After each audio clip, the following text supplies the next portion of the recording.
Kamusta CSG Church? Amen. We thank God dahil nandito na naman tayo today, enjoying His love, enjoying His presence.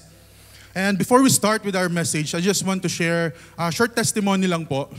Amen. I really want to express my gratitude and yung gusto kong malaman nyo kung gaano ka-powerful yung Panginoon na pinagsisilbihan natin. So, nung po sa mga nakapansin, I was not here the past 3 weeks, I guess. Dahil nabago po yung schedule ko sa trabaho. So, naging weekdays po yung off ko, then naging pang morning ako, kaya hindi na ako nakaka-attend ng Sunday service natin. So, to be honest, for a moment, nag-worry ako. I asked God, Lord, paano yung ministry ko?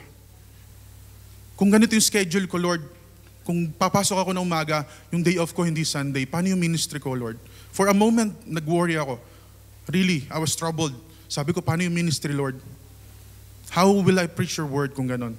But then, God rebuked me. God silenced me. And He said, be still. Maghintay ka lang. And I will do away if you really desire it. So that's what I did. I wait. I trust in the Lord. Pinag-pray ko sa Kanya, Lord, I surrender it to you kasi wala akong control dito. I give it to you, Lord. And then it came, I know already my schedule a month before. Yung schedule ko dapat for the month of June, ang day off ko is Wednesday and Thursday. And ang pasok ko is 9 a.m. to 5 p.m. So sabi ko, Lord, wala na naman ako this coming Sunday. But then, the week before, lumabas yung schedule namin, and yung day off ko is Saturday and Sunday. I really want to thank God kasi ganun siya tumabaho sa buhay natin. Sabi niya sa word niya, if it's your heart's desire, ipagkakaloob ng Diyos yan. But then at times, He will be reminding us na kailangan natin magtiwala sa Kanya. Kailangan natin mag-intay sa anong gagawin ng Panginoon. And that's what He did. Once again, yung power ng Lord na display. And even ako, nagulat ako kasi alam ko na talaga yung schedule ko is Wednesday and Thursday. But then nung binigay sa amin yung schedule, I'm having Saturday and Sunday off. So I really want to thank God. And please, let us give a clap to the Lord. He's really glorious sa buhay natin. He's really powerful. Ganyan po ang Diyos na pinagsisilbihan natin. And let this be an encouragement to each and every one na huwag tayong mapagod magtiwala sa Diyos. Huwag tayong mapagod maghintay sa Kanya. God is not done with us. He's still working sa buhay natin. Yan po yung maging encouragement sa atin today. Hallelujah! Glory to God. And I just want to start with a question. Madali lang po yung tanong ko. Lahat po ba tayo dito is na-experience na nating magbigay ng regalo? Amen? Di ba? Once in our life, na-experience natin magbigay ng regalo. Especially pag may okasyon, pag Pasko, pagka may birthday, anniversary, di ba? Pag merong mga na-promote, di ba? Binibigyan ng regalo. So, masasabi natin na when it comes to giving gift, iba-iba yung experience natin, di ba? Minsan sobrang hirap mag-isip nung ibibigay natin na regalo sa tao. Amen ba? Lalo pag Pasko, di ba? Ang dami nating time from January until December 23. Pero sa December 24 tayo mamimili ng regalo. Kaya ang hirap, di ba? Parang hirap mag-decide. Ang dami nating napuntahang store, ang dami na nating naisip kung anong ibibigay. But then at the end of the day, hirap na hirap pa rin tayo mamili ng regalo. Yeah, it happens, di ba? Especially kung nangyayari is rush hour na, wala na tayong choice. Sige, cash na lang ibigay mo. Or pagka medyo social yung mga kapatid natin, transfer ko na lang sa account mo. O meron pang masosyal, bigyan mo na lang ng cheque. May napagbigay na po ba ng cheque dito? Wala pa? Wala pa? Amen? So ganyan po yung nangyayari. When it comes to giving gifts, masasabi natin na iba-iba yung experiences natin, di ba? Meron tayong kanya-kanyang story na kung paano tayo nagbibigay ng gift, kung paano yung struggle natin, kung gaano siya ka-stressful mag-isip ng ibibigay nating regalo.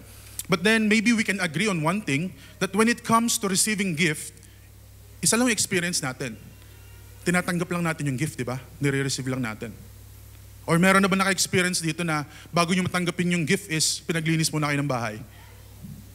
Wala pa naman po, di ba? Halimbawa, birthday nyo. O sige, bibigyan kita ng regalo. Linisin mo muna yung flat namin. Meron na po bang ganon? Wala pa naman, di ba? So, when it comes to receiving gift, pare-paras tayong experience. Pag binigyan tayo ng regalo, tinatanggap natin. Same scenario. Kahit kanino, babae man yan, lalaki man yan, bata man yan, matanda man yan. Pag binigyan ka ng regalo, tinatanggap mo lang. Right? Hindi naman siguro nangyari sa atin na, o sige, bibigyan kita ng regalo, pero bayaran mo. Wala pa naman po siguro, di ba? O baka may nagpapabayad po dyan sa regalo. Wala naman. Thank God. Okay? Kasi yun po yung purpose eh. Yun po yung ibig sabihin ng gift. Kung isa-search nyo sa internet yung ibig sabihin ng gift, ang ibig sabihin nun is, ang masasabi natin na meaning ng gift is, a gift is something you give willingly without a price or a payment. Yun po yung ibig sabihin ng gift. Diba? Binibigay sa'yo ng walang bayad, willingly from that person, at walang kabayaran na hihingin sa'yo. Yun po yung definition ng gift pag tinignan natin. So kung sasabihin natin na sisingilin ka for the gift or maipapagawa sa'yo para makuha mo yung gift, hindi po natin matatawag na gift yun. Diba? Kasi kung paghihirapan mo siya, kung pagpapaguran mo siya, we can consider it as a payment para sa'yo doon sa ginawa mo, but then not a gift anymore. Kasi when gift is having a price, kung pagbabayarin kayo sa regalo, masisira po yung definition ng gift. Kasi hindi na po siya gift pag may bayad. Di ba? Yun po yung mangyayari. And bakit nga ba? Bakit nga ba libre yung regalo? Kasi po binayaran na yun na magbibigay sa inyo. Hindi po ba? It could be, binili niya sa store yung item na yun, o yung cash na binigay sa inyo, pinaghirapan niya na sa trabaho bago pa ibigay sa inyo. Right? Kaya po, binibigay sa inyo ng libre kasi binayaran na nung magbibigay sa inyo. Ganun po, kaya po libre ang gift. So kung pababayaran po sa inyo ang gift, hindi po yung regalo. Hindi po siya gift. Okay? And same thing, maiko-connect natin sa message natin today. God gave us something amazing, a gift na binigay niya sa atin. And this is the best gift na pwedeng ma-receive ng isang tao. Amen? Yung best gift na yan na pwedeng ma-receive ng isang tao nang mula mismo sa ating Diyos. Amen? So, of course, we are on the theme for the month of June. Jesus Christ is enough to equip us. Equip us para sa ating ministry, equip us to do good works, equip us to be His follower, to be His believer. And our message for this day is saved by grace and shaped for a purpose. Amen? That will come from Ephesians 2:8-10. So sabi dyan, saved by grace and shaped for a purpose. So yes, mapapansin natin, this verse is very popular. Diba? Napakasikat ng verse na yan. Most of us knows this word, for by grace you have been saved. Diba? Alam na alam natin yan. But then, kung titingnan natin, minsan, napofocus lang tayo doon sa part na you have been saved by grace to faith. Pero meron po siyang kasunod. Bakit tayo niligtas ng Diyos? Right? Kaya yung title natin for today is Saved by Grace and Shaped for a Purpose. So makikita natin kung ano nga ba yung purpose natin, kung bakit tayo nandito ngayon sa mundo na ito. Ano nga ba yung purpose natin kung bakit tayo niligtas ng Diyos? Amen? So before we start, can we please read Ephesians 2:8-9? Sige po, 1, 2, 3.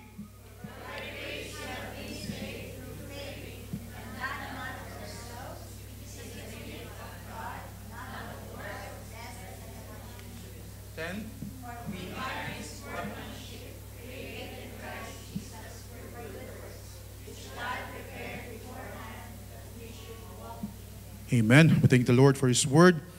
So first, natitingnan natin is saved by grace, not of works. Sabi dyan sa Ephesians 2:8-9. For by grace you have been saved through faith and not of yourselves. It is the gift of God, not of works, lest anyone should boast. So dyan pa lang po, napakalinaw na sinabi ng Diyos. For by grace you have been saved through faith. Diba? First things first. Sabi diyan, salvation is not something we achieve. Malinaw po diyan. Sinasabi ng verse na yan. You have been saved by grace through faith. So it all means that salvation is not something we achieve. Yung salvation po natin is di po something na pinagtrabahuhan natin. It's not something na nakuha natin as a prize because naging mabuting tao tayo. Amen? Salvation, it's not something it's something, rather it's something that we receive. Yung salvation po is hindi po yan na-achieve ng kahit sinong tao, but then it's something that we all receive. It comes through the grace of our Father in heaven, a divine gift that is completely unearned. Wala po tayong kinontribute para makuha natin yung salvation na yan. Wala po kahit anong gawa ng tao yung makakapagdagdag para ma-earn niya yung salvation. Yan po yung titingnan natin for today. As a matter of fact, we don't even deserve this salvation. Kung titingnan po natin, our sin is so great na hindi po natin deserve yung grace ng Panginoon. We are all destined to go to hell. We are all destined to be distracted because of our sins. Hindi po natin deserve ang grace ng Panginoon. But then, because of God's great love towards us, through our Lord Jesus Christ, God has given us this wonderful gift of salvation. Ganun niya tayo kamahal na creation niya.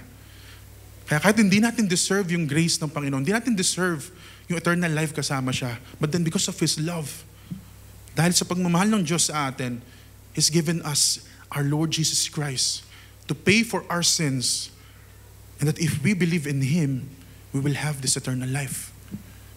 Yan po yung ginawa ng Diyos sa atin. Ganyan niya tayo kamahal. That's how great the love of God is. Kinangailangan pa yung mismong anak niya na mag-display ng pag-ibig na yon on that cross for us to understand. Salvation comes by putting our faith, trusting completely in the finished work of our Lord Jesus Christ. So kaya po sinasabi dyan, you have been saved by grace through faith. Hindi po yung kahit anong gawa natin. Hindi po yan kahit anong gawa ng tao. Makukuha niyo yung salvation. It's all because of what Jesus Christ did on that cross.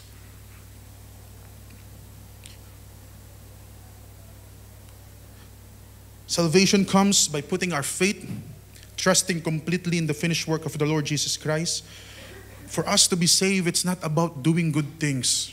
For us to be saved, it's not about doing charity works. For us to be saved, hindi lang enough. O hindi magiging enough, never magiging enough yung paggawa ng mabuti, pagtulong sa kapwa. Sabihin man natin na every Sunday ka nag-a-attend ng church, it will never be enough for one person to have the salvation. Okay, so siguro sasabihin nyo, Pastor, kung hindi naman pala kami mapupunta, hindi naman pala kami masasave dahil kahit every Sunday kami mag-church, hindi na lang pala kami mag-a-attend ng church. Hindi na lang pala kami gagawa ng mabuti. Hindi na lang pala kami tutulong sa kapwa namin kung ganun lang din pala, hindi naman pala kami masasave because of that. Don't get me wrong mga kapatid. What I'm trying to say, ang gusto nating makuha dito is yung correct foundation ng salvation natin. Amen? If you will say na every Sunday ako nag-church, I will be saved because of that. Hindi po. Kahit po, ubusin natin yung buong buhay natin na nag-church tayo every Sunday, kung hindi natin naiintindihan yung grace ng Panginoon, hindi po yun magiging way para tayo maligtas. Pero hindi ko po sinasabi na huwag kayong umattend ng church. Yes, it's very important for us to be in the church every Sunday, to know more about God, para mapalalim yung relasyon natin sa Kanya. But what I'm trying to say is kung doon nyo po ididepende yung pagkakaligtas nyo, hindi po. It's never about what we do. It's all about what Jesus Christ did. Huwag po natin makuha yung maling concept, right? It's very important for Christians to be in a church. It's very important for Christians to have fellowship with one another. It's very important for us to show compassion, to show love to other people. Pero wag nyo po doon ididepende yung pagkakaligtas nyo. Hindi po doon nakadepende yung kaligtasan natin. Our salvation depends on what Jesus Christ did on that cross. And by putting our faith sa ginawa niya sa cross na yun, doon po natin makukuha yung totoong salvation. Okay, baka sabihin nyo, wag na lang pala kami maging mabuting tao. Maging salbahin na lang pala kami. Wag na kami tutulong sa kapwa namin. Pakita na lang namin yung masamang ugali namin kasi ganun din naman pala. Hindi naman pala kami maliligtas because of that. Hindi naman pala kami maliligtas because of pagiging mabait. Yes po, hindi po tayo maliligtas na magiging mabait natin. Kahit maging ikaw yung pinakamabait na tao sa buong mundo, kung doon nakadepende yung kaligtasan mo, hindi po. All I'm trying to say mga kapatid is that hindi po masama maging mabuting tao. Hindi po masama tumulong sa kapwa. Pero wag po natin doon ididepende yung kaligtasan natin. Wag po natin doon ididepende yung kaligtasan natin. Nasasabihin natin, okay na, save na ako. Kasi ang dami ko na natulungan. Okay na, save na ako. Kasi wala akong naging kasalanan this day. Okay na, save na ako. Kasi ang dami kong napasayang tao, ang dami kong natulungan tao. Basically, I'm not a bad person. Kung i-compare niyo ako sa iba, meron pang mas masama sa akin. That's not hindi po ganun na standard ng Panginoon when it comes to our salvation. Kasi minsan, tinitingnan natin na yung salvation ng isang tao is nakadepende sa standard nating mga tao. Na pag sa tingin natin, mabait naman siya, okay naman siya, maliligtas siya. Kasi sa tingin natin na okay naman, hindi naman siya mamamatay tao, hindi naman siya gumagawa ng mabibigat na kasalanan, maliligtas naman siguro siya, mapupunta siya sa langit. Pero hindi po mga kapatid. For the wages of sin is death. Yun po yung kabayaran ng kasalanan natin. There's no way for us to pay for our own sins. Wala po tayong magagawa para pagbayaran yung kasalanan natin. We will never, ever pay for our sins. Kasi kung gano'n na lang, bakit kailangan pa mamatay ni Jesus? Kung pwede pala natin pagbayaran yung kasalanan natin, bakit kailangan pa mamatay ni Jesus? Bakit kailangan pa niya maghirap papunta doon sa cross na yon para sa kanya mamatay? Kung kaya naman pala natin pagbayaran yung kasalanan natin. Hindi po mga kapatid, wala po tayong pwedeng magawa para pagbayaran yung kasalanan natin. And that's how amazing our God is. Kasi alam niya yun. That's why He need to give His only begotten Son for us to be saved. And ang kailangan natin gawin, magtiwala dun sa ginawa ni Jesus sa cross na yun. Maniwala tayo sa ginawa niya. That from that, it will come our salvation. Put our faith.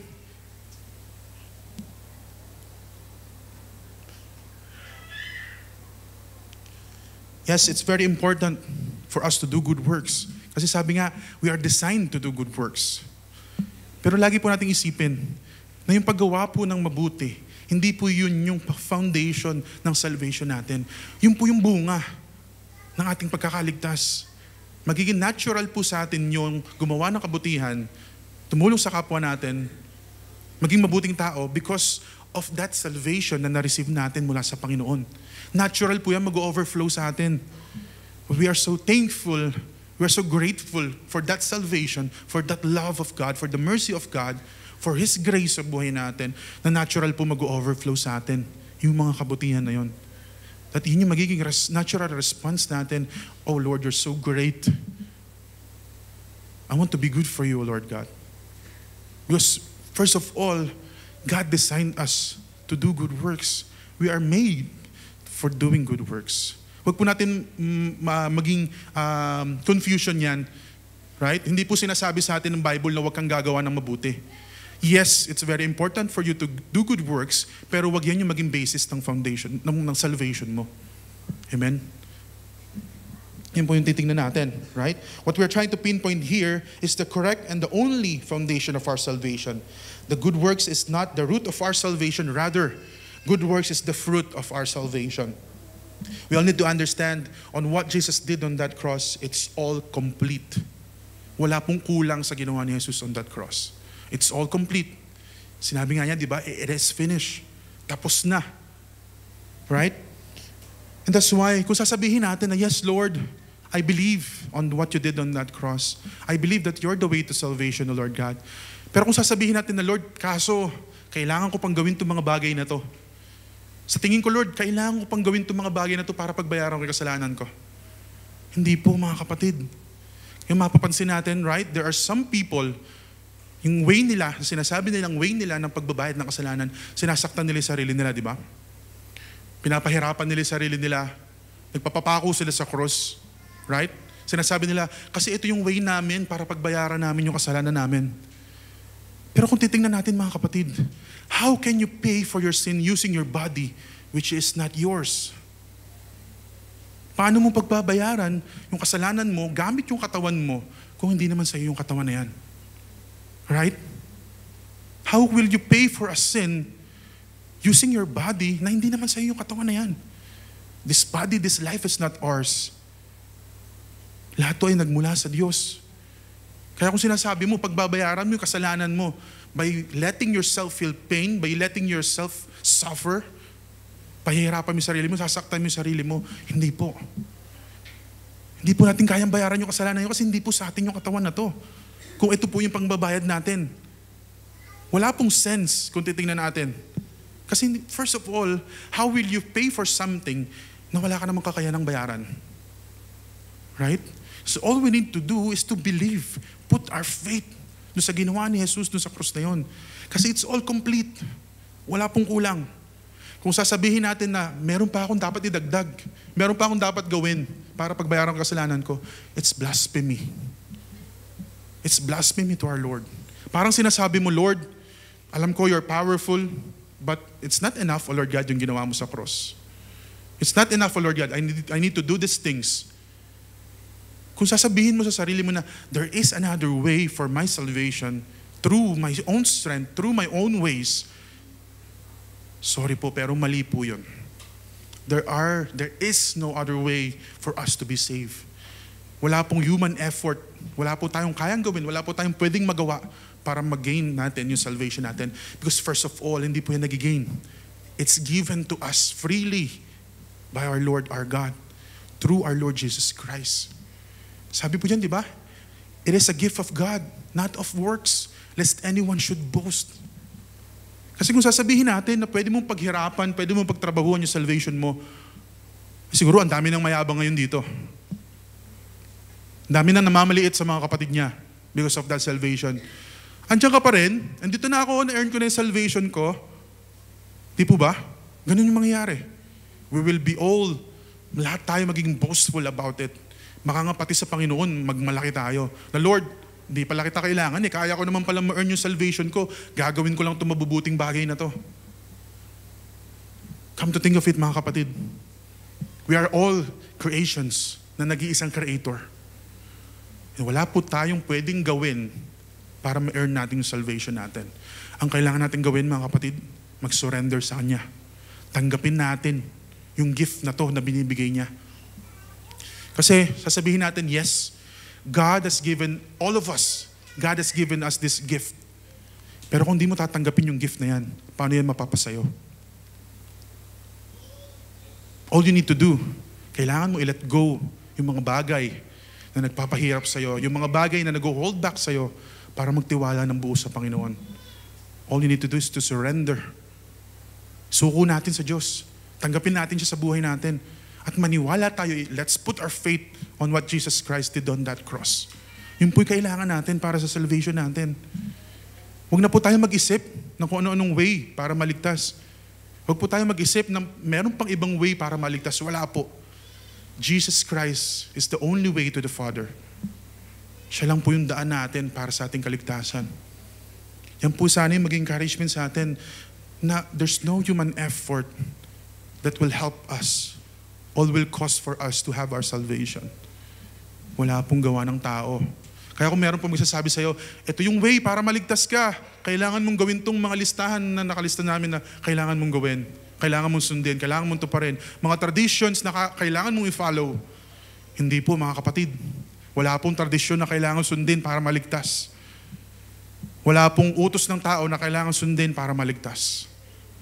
It's very clear, mentioned in the Bible, for by grace you have been saved through faith, and not of yourselves. It is the gift of God, not of works, lest anyone should boast. Wala pong kahit anong gawa ang makakapag-cause sa atin ng kaligtasan. So all we need to remember, that the gift of God means that Christ's finished work on that cross is all we need for salvation. And now all we must do is to turn away from our sins, repent, surrender, put our faith on the redemptive work of Jesus Christ, and be ready to receive that wonderful gift. Kaya tanongin po natin mga sarili natin, tinanggap ko na ba yung gift na yun? Tinanggap na po ba natin yung gift na yun? Because God is offering it freely to us. Kailangan po natin tanggapin. Right? Kung maalala niyo po dun sa mga naging part na ng LG natin, there's a story about one prisoner, di ba? Binibigyan siya ng pardon. But sinabi niya, ayaw kong tanggapin yung pardon na binibigay mo. Hindi pa rin siya magiging malaya. Kahit i-insist yung pardon sa kanya, kung di niya tatanggapin, he will never be free. Kasi yun yung kondisyon. Kailangan mo tanggapin yung pardon para maging malaya ka.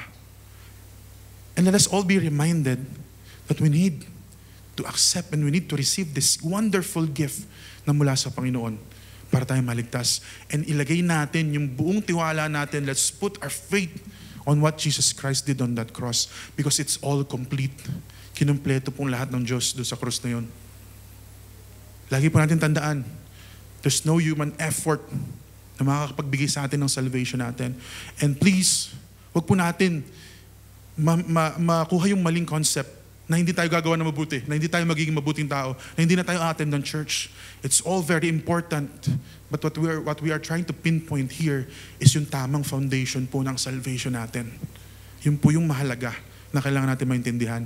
Because it's very dangerous. Kung iba po yung paniniwala nyo about salvation, it's very dangerous, mga kapatid. Napakadelikado po niyan. Kung mali po yung paniniwala natin about our salvation, alam natin kung saan tayo mapupunta, right? It's either you're going to life or you're going to eternal death. Kung mali po yung paniniwala natin about salvation, it's a very dangerous thing para sa atin. That's why we need each other.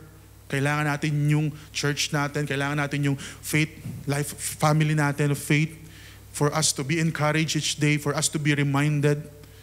Kailangan natin magbasa ng Bible each day for us to have this deeper personal relationship sa Panginoon para mas mapalago pa yung relasyon natin sa Kanya, mas mapatibay pa yung relasyon natin sa Kanya. For us, para hindi tayo maligaw ng landas, para hindi tayo madala sa mga ibang turo na meron pang ibang daan para maligtas. Dahil wala po. There's only one way for us to be saved, and that is through Jesus. We have all been discussing this. Lagi po natin dinidiscuss yan, lagi po natin pinapaalala yan. Isa lang yung daan sa kaligtasan, at yun ay si Jesus. And that's the only truth na kailangan natin paniwalaan. Dahil siya lang yung makakapagbigay sa atin ng salvation na kailangan natin. Next, God's workmanship. We are God's workmanship equipped for good works. Ito na po, didiscuss natin yung good works. Sinasabi natin kanina na hindi po sinasabi ng Bible na hindi tayo gagawa ng mabuti. Hindi po sinasabi ng Bible na huwag tayo mag-church. Kung wala naman palang ibang way para maligtas. But then, sinasabi dito, Ephesians 2:10, for we are His workmanship, created in Christ Jesus for good works, which God prepared beforehand that we should walk in them. Sabi dyan, di ba? Hindi lang tayo niligtas ng Panginoon. God saved us for a purpose. And sabi dyan, we are created in Christ Jesus for good works, which God prepared beforehand that we should walk in them. Na kailangan nating ipamuhay. Right? Kung sinasabi niyo po na hindi na pala kailangan mabait, hindi na kailangan mag-church, hindi na kailangan maging mabuting tao, hindi po. Sinasabi pa rin dito, God prepared beforehand yung mga bagay na to, good works na to na sinasabi that we should walk in them, na kailangan nating ipamuhay. Right? Kaya yan na po na sinabi ko kanina, that when we receive this salvation, it's automatic po, naturally, it will overflow to us. Yung paggawa ng good works. Kasi yun yung bunga ng salvation natin. Yun yung bunga ng salvation na tinanggap natin. Amen? When we look at the meaning of workmanship, naging curious po ako. Sinearch ko, ano ba yung meaning ng workmanship? Kasi, yes, nababasa lang natin siya. We are God's workmanship. We are His workmanship. Pero ano nga ba yung workmanship? And when I search for the meaning of that word, it has a very interesting meaning, very fruitful meaning. Sabi dito, workmanship, it can be described as a hard work and a skill to go into making something, or it can also be described as the quality of a handmade object that is skillfully crafted. So sinasabi dyan, yung workmanship, pag sinabi sa human term, na yun daw yung effort na binigay mo dun sa isang bagay na yun habang ginagawa mo siya. Kumbaga parang ito yung masterpiece mo. Kumbaga ito yung pinagbuhusan mo ng panahon, pinagbuhusan mo ng talent mo, pinagbuhusan mo ng resources mo para magawa yung isang bagay na to. Kung isipin natin, right? We are God's workmanship.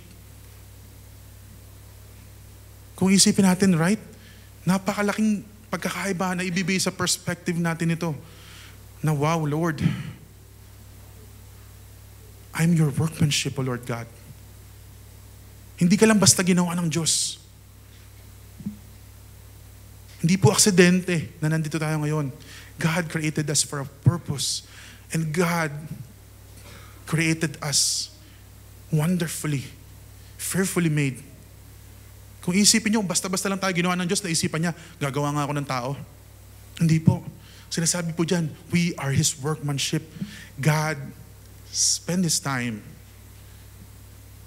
para gawin tayo, to create us. Hindi po tayo aksidente lang, hindi po tayo naisipan lang na gawin. Yung po yung definition na binigay sa Bible, we are His workmanship. You are not an accident. You are not made from leftover materials. Hindi sinabi ng Lord na, okay, may mga natirang gamit dito, gagawa ako ng tao. Hindi po. Sana po, having this truth, understanding this truth, maging iba po yung perspective natin sa buhay. Kung basta-basta na lang inisip na, suko na lang buhay ko, wala na akong pag-asa. Mga kapatid, you are God's workmanship. Hindi aksidente kung bakit ka nandito sa mundo na to. God put you in this place, kung nasan ka man ngayon, because He has a purpose for you. Huwag po natin i-compare yung sarili natin sa iba. Makikita natin, bakit kaya ganun? Ang tagal ko na nagtatrabaho pero hindi pa rin ako maasenso. Ang tagal ko na sa ministry pero hindi pa rin ako nag-grow. Huwag po natin i-compare yung sarili natin sa iba. Because God has His own timing para sa bawat isa. And I will make sure to you, kung nasan ka man ngayon, God is having a purpose kung bakit ka nandyan ngayon. It could be na yung pinagdadaanan mo ngayon is mahirap. It could be na you are experiencing pleasure right now. But wherever you are, God has a purpose for it. And ang kailangan lang natin intindihin at unawain kung ano ba yung purpose ng Diyos sa nangyayari sa buhay ko. We are all crafted by the Creator for a purpose, to serve Him, to have His wonderful relationship with Him, to share the gospel. And by doing this, we are not trying to earn our salvation, but it is as a fruit of our salvation.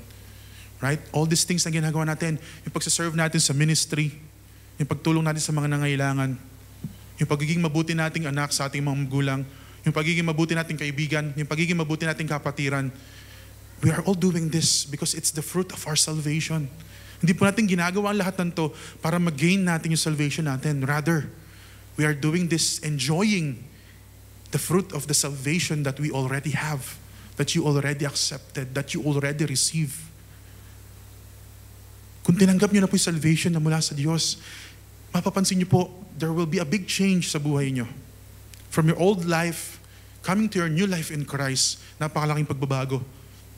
And it's naturally happening if you are accepting Christ sa buhay mo. Yan po yung mangyayari sa atin. There will be transformation. There will be changes sa buhay natin. We don't work for grace, but then grace works through us. So ginagawa po natin dito, we all need the grace of God for us to continue. There will be time na yes, makakaramdam ka ng pagod. You will be burned out sa mga ginagawa mo. Pagod sa trabaho, pagod sa family, pagod sa ministry, mapapagod ka sa paglilingkod sa Diyos. Yes, it's all true mga kapatid, hindi po tayo exempted yan. Mararanasan po natin lahat yan. But then there's one thing that is true as well, and that is the grace of God. We just need to rely on that. We just need to hold on that Lord, it's all because of your grace, O Lord God. But first of all, wala sa atin na karapat-dapat na maglingkod sa Kanya. Wala sa atin karapat-dapat na tumayo dito, kumanta dito, magpuri sa Kanya dito. It's all because of His grace. Kaya tayo nakakatayo ngayon. Because of His grace, kaya tayo merong hinihingang hangin ngayon. Because of His love, because of His mercy. Kung bakit tayo nandito ngayon, na-enjoy natin yung wonderful relationship na meron tayo sa Kanya. When we serve, when we love, when we forgive, and live with a purpose, we walk in the very things God prepared for us long ago. Each act of love, every word of encouragement, every deed of mercy, these are not meant for random. Hindi po random yan. It's a divine assignment sa atin na ginagawa ng Diyos sa buhay natin. That's why hindi tapos ang Diyos sa buhay natin. Yes, He put us here, kung nasan man tayo ngayon, and it's not done in us. He's continuously shaping us. So araw-araw ng buhay natin, we became more and more in Christ-likeness sa buhay natin. Kaya kung naman po yung pagsubok nyo, pagsubok man yan sa trabaho, pagsubok man yan sa family, pagsubok man yan sa ministry, huwag po tayo mawalan ng pag-asa, huwag po tayong susuko. Kasi dinesign po yan ng Panginoon sa atin eh.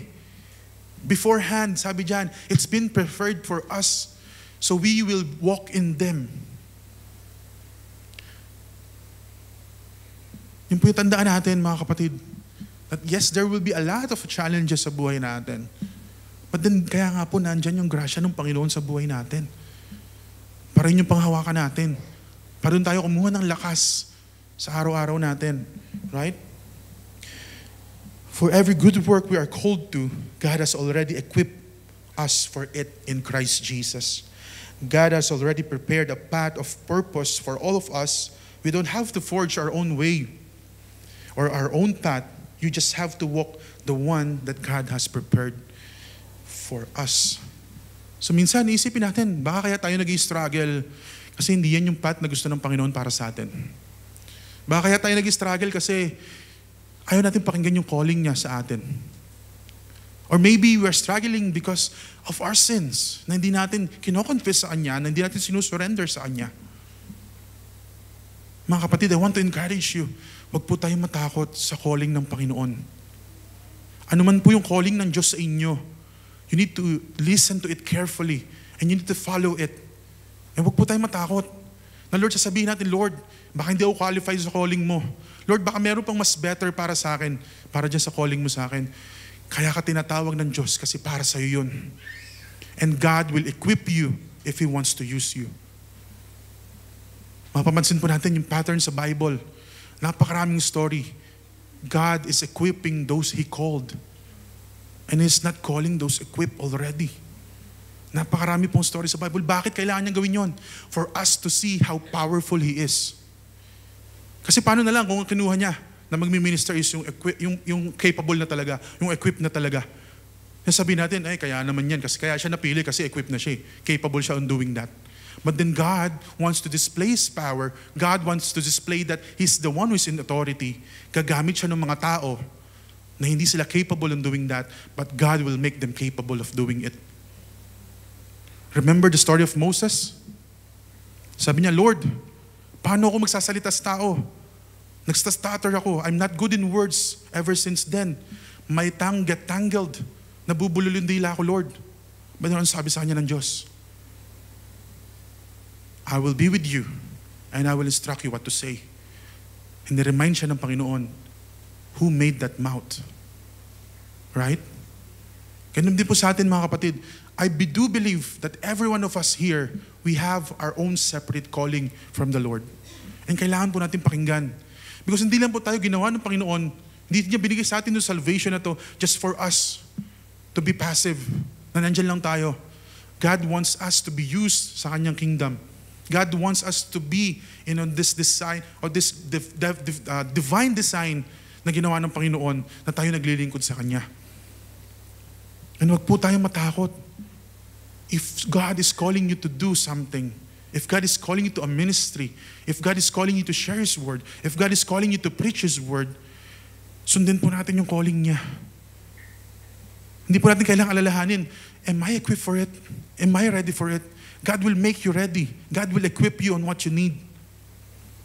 Kasi kung talagang tinatawag po kayo ng Diyos dyan sa bagay na yan, believe me, hindi niyo po yan matatalikuran. Darating at darating yung time, babalik at babalik kayo dyan sa calling na yan. At the end of the day, all you will be doing is to surrender on that calling at gawin yung sinasabi ng Diyos. So many times, I tried.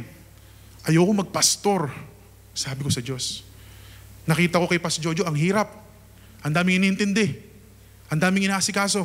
Lord, ayoko magpastor. For almost a year, God is speaking to me to preach His word. And all I did was to neglect Him. Ayoko, Lord. Baka pwede pa ako ibang ministry, Lord. Pwede ako sa music, Lord. Pero wag naman mag-preach ng word mo. Pero ano nangyari? Wala po akong nagawa, mga kapatid. Kasi ganyan po ang Diyos kumilos sa buhay natin.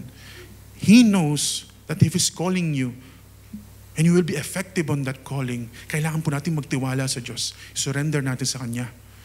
Kasi ang calling po ng Diyos, I don't believe na matatalikuran po natin yan. At the end of the day, All we have to do is to surrender, to trust Him, put our faith in Him, magtiwala sa Kanya.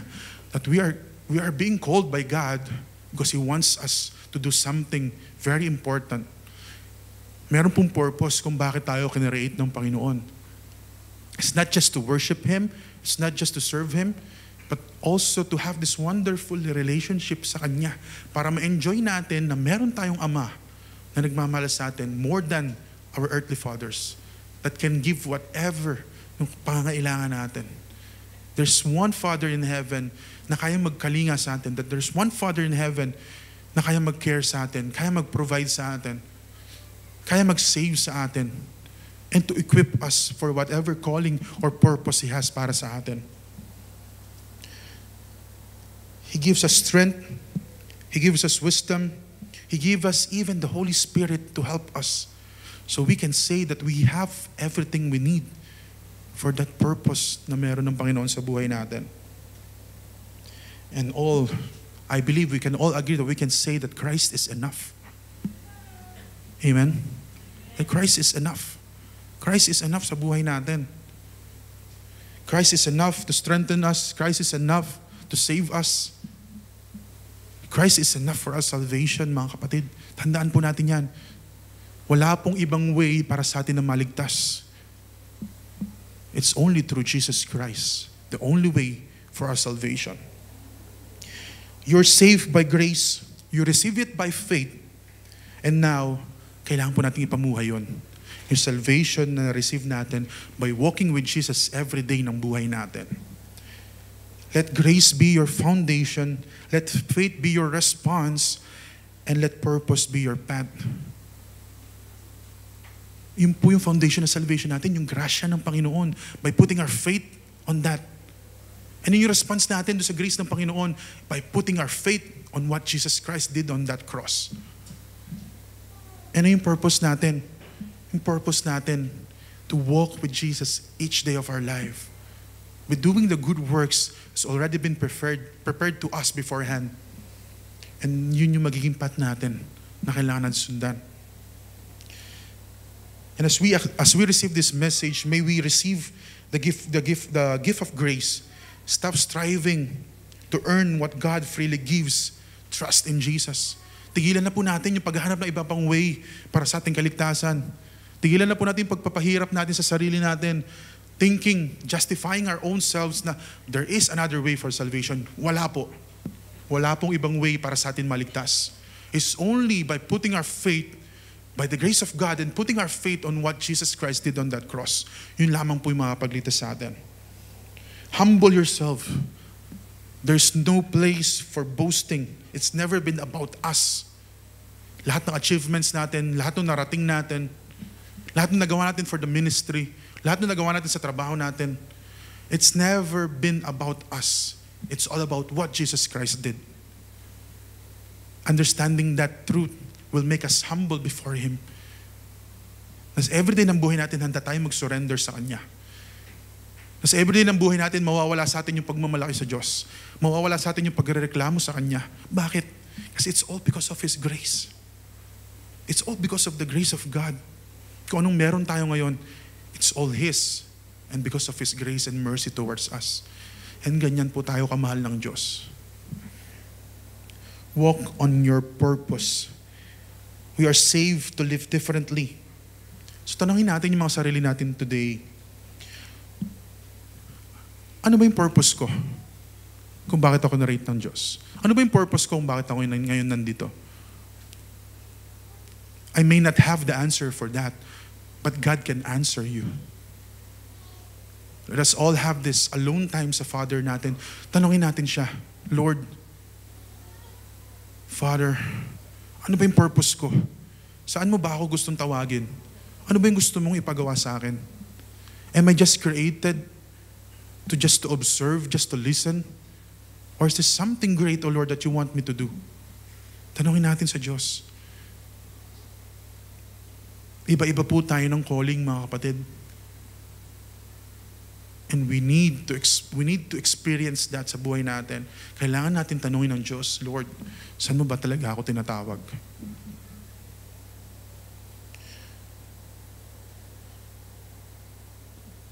want to leave you this God's formula of salvation. Isa po sa mga napag-LG sa atin, right? Tandaan po natin the formula na to. Faith in Jesus equals salvation, which results to good works. Tandaan po natin yung formula na yan. Yan lang po yung nag-iisang formula para sa atin maligtas, para sa ating kaligtasan. Faith in Jesus equals salvation. Wala pong in-between dun sa equals. Wala pong plus sign, wala pong minus sign, wala pong multiplication sign, wala pong division sign dyan. After po ng faith in Jesus equals salvation agad. Tandaan po natin yan. Wala pong gawa ng tao or wala pong magagawa yung sarili natin in our own efforts para mag-gain natin yung salvation natin. And first of all, we can never gain salvation because it's a gift freely given to us. And if you will accept it and put your faith on what Jesus Christ did on that cross, then you will be saved. Yan po yung tandaan natin. And after you have this salvation, after you receive this wonderful gift of salvation, dyan po magre-result yung good works natin.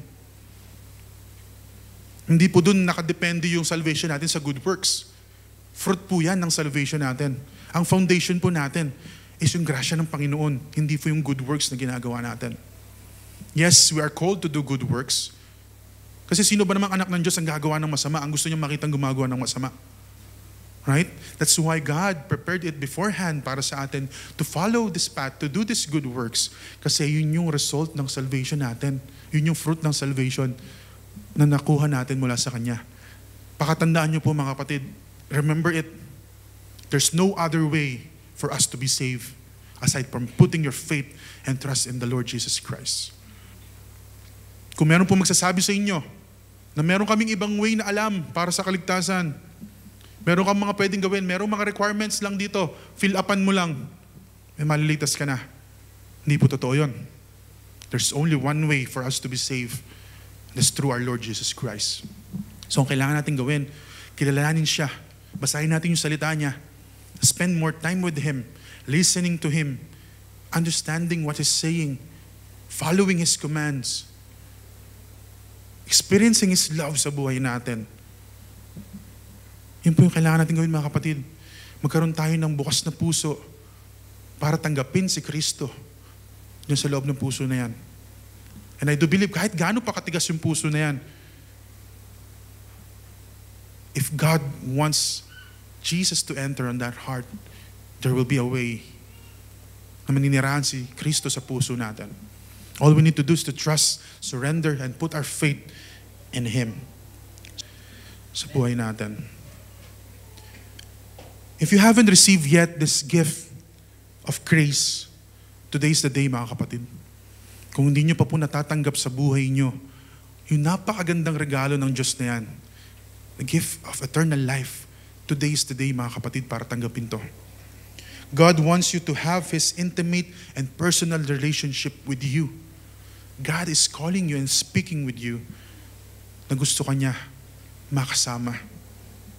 All you need to do is to surrender, put your faith on what Jesus did on that cross, and come to Jesus with empty hands and a willing heart.